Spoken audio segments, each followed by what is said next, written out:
Welcome to the Flora Sage Podcast, a place where we help you create a life you're excited about. Hey everyone. Okay, so this week is going to be kind of a short, sweet, and to the point episode, piggybacking off of my episode about standards. And I love and am a huge fan of the Daily Stoic. And the Daily Stoic has this fabulous book. It's a 366 days of meditations on wisdom, perseverance, and the art of living. Ryan Holiday is the author. One of the days he talks about standards, and I actually want to read to you what he wrote about this. So, this is Epictetus, Discourse 2.11.23 through 25.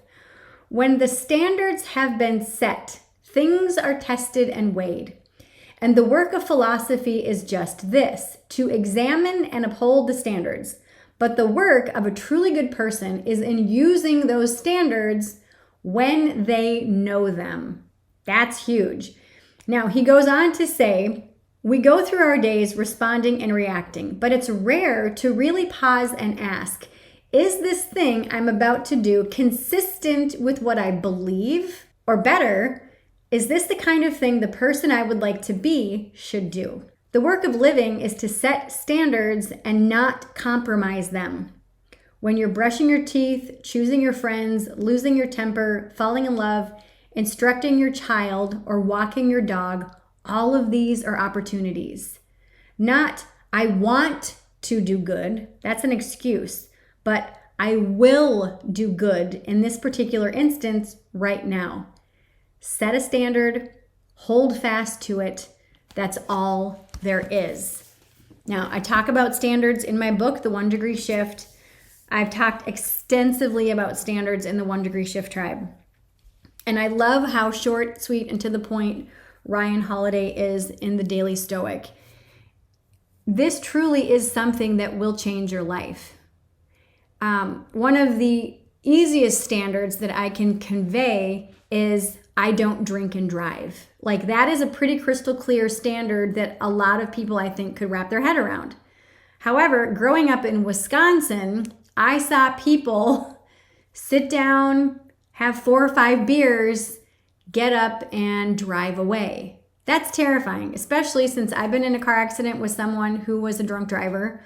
My son was in a head-on collision with someone who was a drunk driver. And, back in the day, the person that was the designated driver was typically the person that had the least amount to drink. I saw so much devastation that came with that I vowed, I'm like, I will not and do not drink and drive. Now I don't even drink anymore, but allowing yourself to recognize what will you do and what won't you do is really based on who you want to be. And part of the 1 Degree Shift method is who are you, where are you at, and where do you want to be? Where do you want to go in your life? And when you can get really clear about that, you create standards. You set practices that will give you that life by default. It's kind of like a vegan saying, I don't eat meat. It's non-negotiable. These are things that you can set in your life that will give you your dream life by default. And I know that quote unquote dream life sounds idealistic or pie in the sky, but your dream life looks different than mine, looks different than your neighbors, looks different than your aunts, your uncles, your cousins, whomever.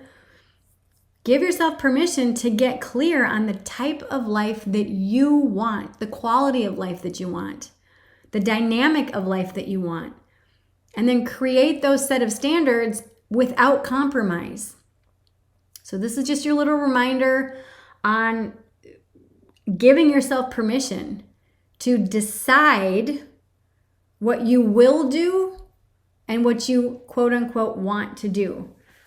Remember, Ryan Holiday said, not I want to do good, that's an excuse, but I will do good in this particular instance right now. Set a standard, hold fast to it. That's all there is. So I hope this helps you. I hope this serves you today. I love you. If you want more information about standards, if you want more insight into it, please pick up my book, The 1 Degree Shift. The link is in the show notes. I love you guys, and I'll see you back here next week. Mwah. If you're enjoying this content, which I hope you are, and you're applying this knowledge in your life and are seeing results, I would love to hear about your successes. Click the link in today's show notes, share your success story with me so you can help to inspire others. Also, if you've been loving these episodes, it would mean the world to me if you would rate this podcast on iTunes. A 5-star rating is what I always aim for. Thank you for listening to today's podcast episode. All links mentioned are in today's show notes.